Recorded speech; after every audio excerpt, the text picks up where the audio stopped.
Ya, Assalamualaikum warahmatullahi wabarakatuh. Jom kita dinner malam ni. Ini telur mata. Ini sambal tuhau yang saya buat tadi. Mau rasa apa dia rasa sambal tuhau ni? Yang ni aneh pori ni. Rasa sambal tuhau. Bismillahirrahmanirrahim.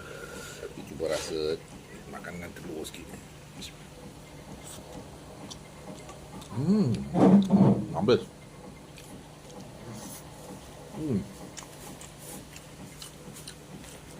Telur sikit.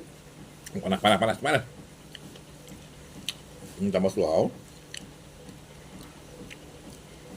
Dia selalu makan apa tu jeruk ni. Tambah sikit.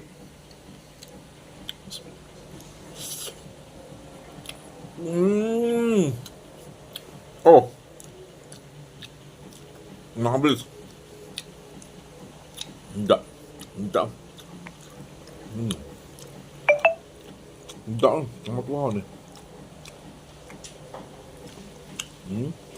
Sekali lagi. Betul. Panas. Rasa ni. Sikit lagi. Ini lagi.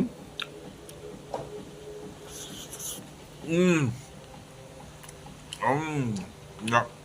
Memang 15 sama tuau. Macam. Macam betul. Memang puas hati sedap. Ayam. Ni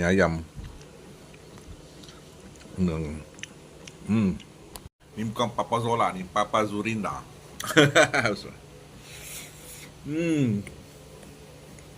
Sedap. Apa tu hau? Okey, kita cuba buat ni. Ni apa tu? Mangga. Jeruk mangga. Apa tu hau? Telur, nasi.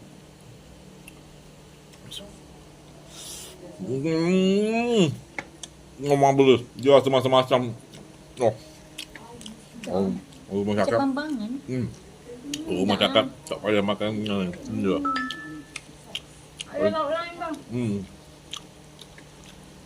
Marvelous. Rugi siapa tak makan tuhau.